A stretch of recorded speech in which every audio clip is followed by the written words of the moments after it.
آپ کو پتہ ہے کہ پاکستان میں قومیات میں یہ مزاج ہے، اور آپ کوشش کریں آپ کا مزاج نہ بنے اس طرح سے، ورنہ وراثت میں ملتا ہے یہ مزاج ہمیں.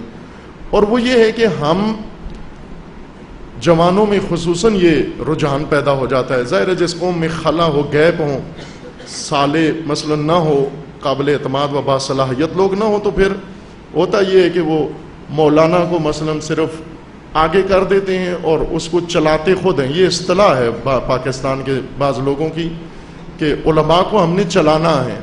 پرانی اصطلاح ہے، سنی ہوگی آپ نے کہ علماء کو ہم نے چلانا ہے. بعضوں نے تو حتیٰ یہاں تک کہا ہوا تھا کہ علماء کی علم سے زیادہ ان کی پگڑی زیادہ ہمارے لیے مفید ہے.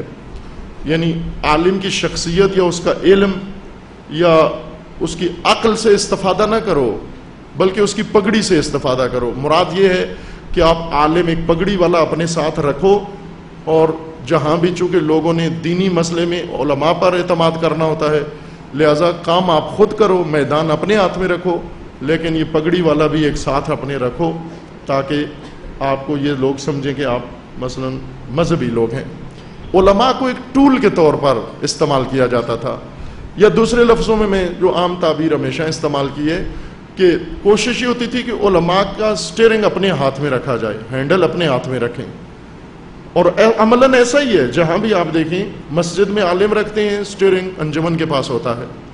مدرسے میں عالم رکھتے ہیں، سٹیئرنگ ٹرسٹ کے پاس ہوتا ہے. اور جہاں کہیں بھی ہو، کچھ ڈرائیور ہیں، ڈرائیور پائلٹ ہیں، وہ یہ سمجھتے ہیں کہ یہ گاڑیاں ہیں، مشینیں ہیں علماء، اور ان کو چلانا ہم نے، ڈرائیو ہم نے کرنا ہے. اور یہ عادت بن چکی تھی بہت ساروں کی پہلے لوگوں کی وجہ سے.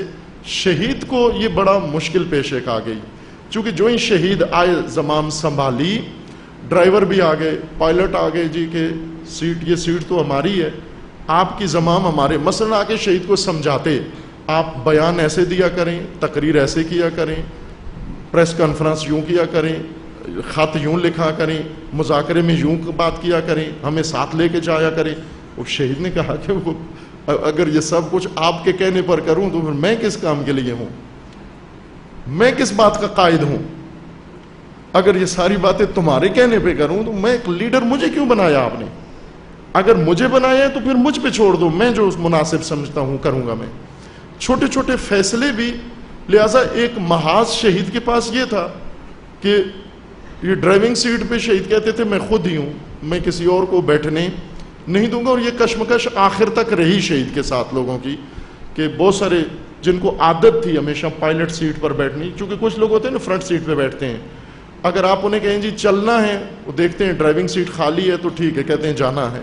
اگر ڈرائیونگ سیٹ پہ کوئی بیٹھا ہوا ہے کہتے ہیں نہیں ہمارا کام ہے، ہم نہیں جائیں گے آپ کے ساتھ. یہ عادت ایک غلط عادت بنا دی گئی ہے.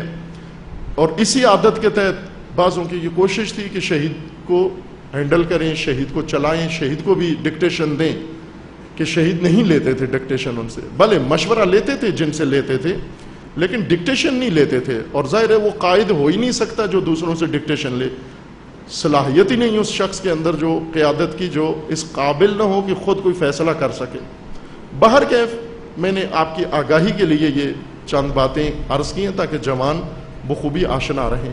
شہید کے کارناموں میں ایک بہت عظیم کارنامہ عزیزان یہ تھا کہ شہید نے پاکستانی ملت کو ایک جہت دی، مقصد دیا.